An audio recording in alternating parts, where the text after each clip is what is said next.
الحمد لله وكفى وسلام على عباده الذين اصطفى أما بعد فأعوذ بالله من الشيطان الرجيم بسم الله الرحمن الرحيم وما أرسلناك إلا رحمة للعالمين وقال رسول الله صلى الله عليه وسلم الدين النصيحة القما قال عليه الصلاة والسلام अन्नादी छात्र काफेला কর্তৃক আয়োজিত আজকের এই বর্ণাঢ্য মজলিসের সুদক্ষ পরিচালক ন্যায় নিষ্ঠার কলম হাতে বিজ্ঞ বিচারক মণ্ডলী এবং আমার সামনে উপবিষ্ট সবুজ বাংলার প্রত্যন্ত অঞ্চল থেকে আগত এক ঝাঁক এলেম পিপাসু ছাত্র ভাইরা সকলকে জানাই আন্তরিক শুভেচ্ছা ও অভিনন্দন। প্রিয় উপস্থিতি, আজকে আন্নাদি থেকে যে বিষয়বস্তু দেওয়া হয়েছে তা হচ্ছে সমাজ সংস্কারে নবী সাল্লাল্লাহু আলাইহি ওয়াসাল্লামের যুগান্তকারী ভূমিকা ও আমাদের করণীয়। প্রিয় উপস্থিতি, আজ যখন সারা বিশ্বে সমাজ ব্যবস্থা এবং মানবতার মুখে কোটার আঘাত হানছে, ইন্নাল কুওয়াতা লিল্লাহি জামিয়া এর বলিষ্ঠ আহ্বান এবং মদিনার সনদ ভিত্তিক রাষ্ট্র ব্যবস্থাকে উপেক্ষা করে জনগণকে সমস্ত ক্ষমতার উৎস এবং মানব রচিত সমাজ ব্যবস্থাকে উন্নতির সুপার মনে করা হচ্ছে, ঠিক এহেন মুহূর্তে শান্তি সমাজ সংস্কারে নবী সাল্লাল্লাহু আলাইহি ওয়াসাল্লামের ভূমিকা আলোচনা করা বাস্তবিক পক্ষে সময়ের দাবিদার। প্রিয় উপস্থিতি, আমরা জানি এই পৃথিবীর বুকে বহু রাষ্ট্র পরিচালক অতীত হয়েছেন, কিন্তু নবী সাল্লাল্লাহু আলাইহি ওয়াসাল্লাম বিশ্ববাসীকে যে মডেল রাষ্ট্র উপহার দিয়েছেন তা পৃথিবীর ইতিহাসে বিরল। কেননা তিনি এমন এক বিভীষিকাময় অবস্থায় এ ধরায় আগমন করেন যখন মানুষের মাঝে মানবতা ও সভ্যতার লেশমাত্র ছিল না। মানব জাতি গগন বিদারে চিৎকার করে বলছিল, কেউ কি আছো, আমাদেরকে একজন রাহবার দিবে, আমরা মানুষ হয়ে বাঁচতে চাই। ঠিক এহেন মুহূর্তে শান্তির সৌগাত এবং অশান্তির চূড়ান্ত পতন ঘটিয়ে এ ধরায় আগমন করেন রাসূল আরবি সাল্লাল্লাহু আলাইহি ওয়াসাল্লাম এবং প্রতিষ্ঠা করেন তদান্তরী আরবের মাঝে শান্তিময় রাষ্ট্র ব্যবস্থা। তাই তো দেখা যায় হাঁটি হাঁটি পা পা করে শৈশব কৈশোর পেরিয়ে যখন নবযৌবনে পদার্পণ করে তখন তিনি দেখতে পেলেন সমাজের মাঝে অন্যায়, অবিচার, জুলুম, নির্যাতন আরবের লোকগুলোকে প্রায় মানুষরূপী পশুতে পরিণত করেছেন। তখন নবী সাল্লাল্লাহু আলাইহি ওয়াসাল্লাম সমাজ থেকে অন্যায় অবিচার নির্মূল করার লক্ষ্যে মাত্র 14 বছর বয়সে হিলফুল ফুজুল নামক সংগঠনে অংশগ্রহণ করেন।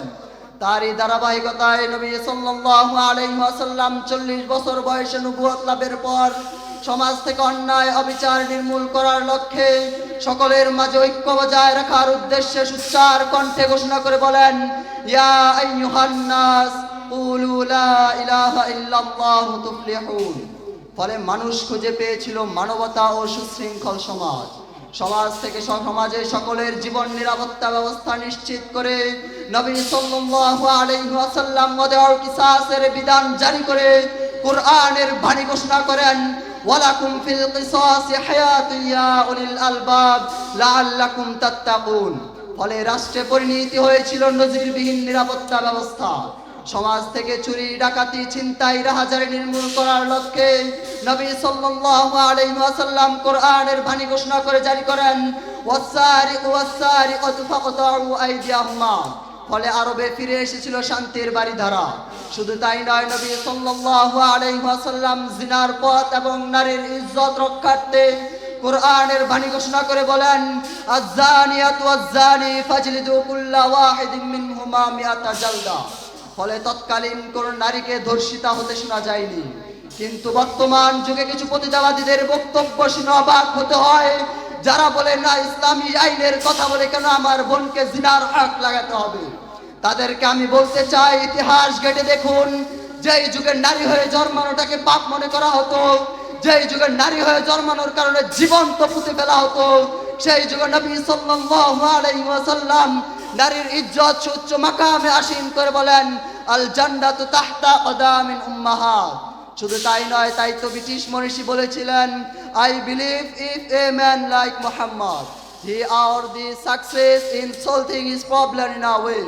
শুধু তাই নয়, যার রাষ্ট্রনীতিতে মুগ্ধ হয়ে মহাত্মা গান্ধী বলেছিলেন, আগার রাষ্ট্র মে আমানি করনা চাহে তো মুহাম্মদ কে হুকমাত ইখতিয়ার করো।